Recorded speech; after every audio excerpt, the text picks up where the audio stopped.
coming. I'm Chloe, I teach in A-levels and I'm here to talk about Iris. We can come into context. So you've probably all heard of Iris, but I'm just sort of talking about how it's been used in A-levels. Iris is basically, for those of you that don't know what it is a personal reflection tool. The kit looks like this over here, one we prepared earlier. You carry it in a handy briefcase. To your lesson, you could get either Dave or myself, we can help you with that, and you can do that in lesson. And you've got a green iPad that sort of faces the students, a blue iPad that faces you, the teacher. You wear a microphone here around your neck, like so. And then you can put this in the middle, and this picks up your students' voices as well. And then basically it just films your lesson. So when you've got an Iris account, which you will get from Dave, email me if you want one. Exactly, yeah, go to Dave. Your video, once you upload it from the iPad, will go onto your personal account, and it looks a little bit like that. Also, just to note with the iPads, obviously when you turn them on, it's like a camera, but they do go black when you start recording, so the students aren't like really distracted by it. So that is a really good sort of feature. Once you've got it, you get a video, and you can watch that either on your own, obviously to sort of reflect on your own teaching. So if you've perhaps had a learning visit, you've got some areas that you want to focus on, you can kind of obviously reflect on your own. So what I'm trying to say is that you don't have to share it with anybody else. It is something that you can do personally. That being said, if you do want to watch it with a mentor, that is also good as well. So moving on to how I used it in A-levels. So it was Skills for Excellence, and I wanted people to sort of, we don't really have a lot of time to go on learning walks in division. So I wanted to do a bit of a virtual learning walk for the staff. So I set up 5 classrooms with 5 different clips of different teachers in it, and I gave the teachers the option of, picking 3 teachers that they wanted to see, and then they went in every sort of 20 minutes to watch another teacher. And it was really well received, it was really good for them. It was amazing that we got 5 teachers to take part. It was fantastic that they did that. They just let me come in on a random Thursday, which was fab. But then people got so much from watching them, and there was so much good feedback about it, so it kind of worked really well. So to just get you a little bit more familiar with it, I will show you about 5 minutes of Kevin, one of our team. I didn't get his permission to do it, so I just want to show you how it works and what it looks like. Grab a seat. Me leaving. Okay, morning everybody. See, there you go. I like it. That's what I like. That's how I like it. The positive start. Right, we're going to start with a bit of recap. Okay, so we've used these terms before. Okay, we're going to be learning a little bit about something called inclusive design a little bit later on. But to do that, we need to have some foundations, the type of language that we're going to be using to talk about this thing called inclusive design, and to look at some products. And what I'd like to do is for you to start off by just writing down on your sheet there these words next to where they should be, because they're in the wrong order there. They're in the wrong order. Just put those down there. I don't mind if you help each other out. It's not an individual thing, this is just a recap so you can use the right language. So if you're stuck, you can talk about it.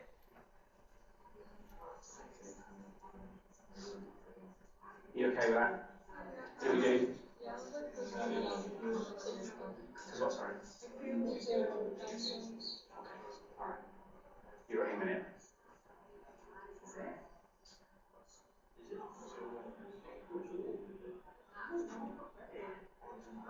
There are a couple in there that are very similar, okay?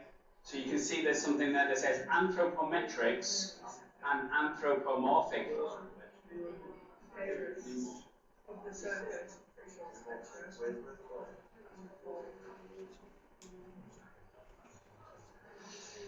How you get on, Jacob?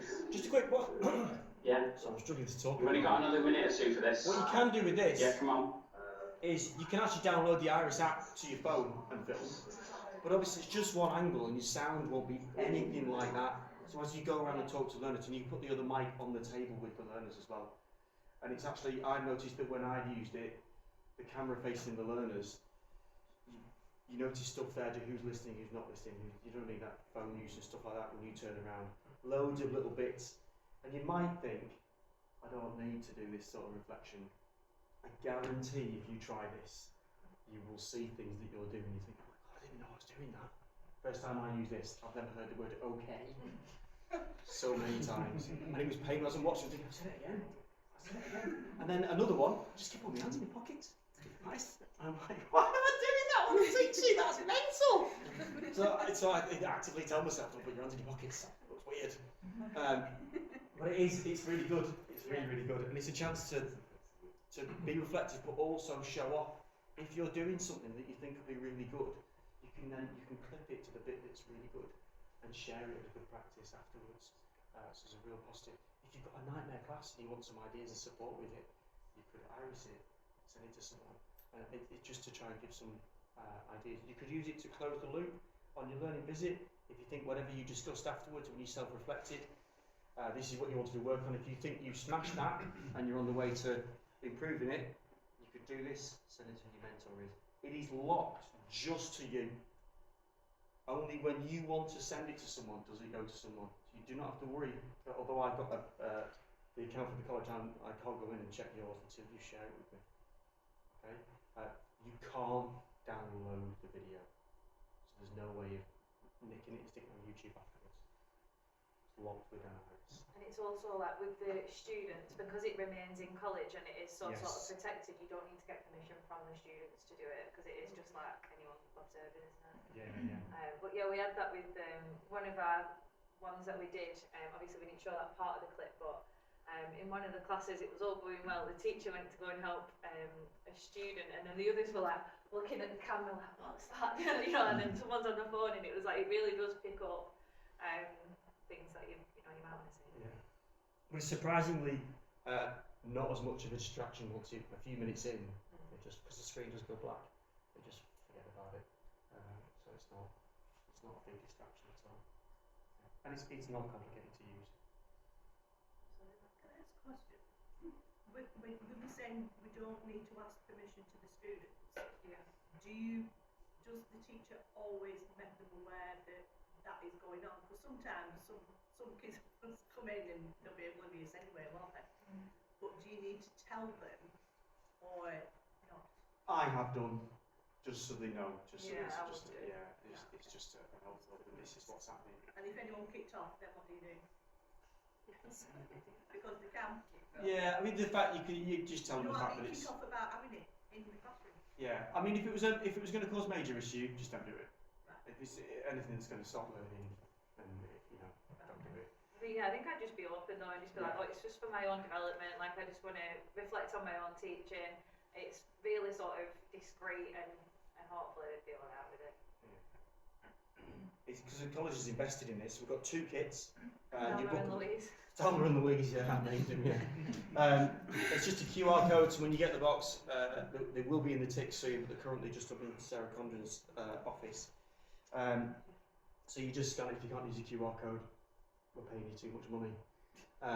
It's dead easy. It's just a Google form you then fill in saying that you're using it when you're bringing it back. If you want, I'll do another session in terms of how to set it up. It's really not complicated at all. But I'd say we've invested in this because it's a really good reflective tool. I've worked somewhere where it was the official observation system, like just a dream scenario. I really like it, but setting it up makes me nervous. That's the bit that I'm kind of like, it's like the cherry on the cake sort of thing. That's what I think. We can do it like for you, and we can show you how to do it as well. So we could like meet you before the lesson when you're year 3, go through how it works, how to use it, or alternatively just set it up for you. Do you have bright spots with that as well? I'm sure I've been to one before. Yeah, I've done it as bright spots before. I like that. That's a really good idea. First time you use it, we'll just come and help you set it up and stuff. I have had some minor issues, but only when I recorded a 4-hour lesson, and then at the end it just went no chance that's uploading. So obviously that was just a bit excessive. So don't do 4-hour lessons at a time. But it's good that you know that now. But it is really good, and it creates that culture of sharing good practice, but also that openness of maybe you're struggling and you do this and ask for some ideas, support and stuff. Do you know what I mean? And I'd love it as well, because we all have lessons that don't go great. We all have challenging classrooms, challenging learners, that kind of stuff. If we had that sort of openness to be able to say, I've recorded it, staff development, you can use this as right, this is what a difficult class looks like, what would you do in this scenario? And that's it, like the feedback we got from the session, like obviously someone prefers to watch someone else watch and give them feedback, but most people that replied just like loved seeing different teaching styles, and the only feedback we got for improvement was my camera skills, angles that so I'll be working on that. But mostly the feedback was they wanted more time to watch, they wanted to see more of the other teachers teaching, they wanted more time to reflect and talk about it, which was amazing really, and like you say, it's like a culture of sharing and ideas like that. And the nice thing as well is, and I've had people say, oh, well, what if I do it, it's not very good, and I thought it was going to go well. Don't share it. Just do it again. So you've got that instant self-reflection of, I thought that was going to be brilliant, and it was a disaster. That's fine. Just do it again, make it better, and only share that one. But we want this to be used as much as possible, and just create that culture show. Because we don't all have the opportunity to go and watch everyone around college. And it's really nice. I had some of my PGC students doing stuff. People from A-levels going to watch construction, completely different style of teaching, and they found it really interesting, and vice versa. And it's really interesting for them to see what the learners are like and how the teaching style and how they can, like A-level teaching is just relentless. It's just one task after another. Do you know what I mean? Whereas construction, that doesn't work. They have to teach it in a slightly different way. So it's been really fascinating for people to do that, and we can do it via this. And it's open to more people to be able to do it. We've got that planned for next one actually. Next time we use it, we're going to go across college and get different teachers and show that in A-levels. Everyone wants to see it. So yeah, that's how. Has anyone got any more questions? Okay, so my challenge to you is, the next term, after Easter, try and book it and have a go and see how you get on. Okay? Right. Thanks very much. Have a lovely weekend. Thank you.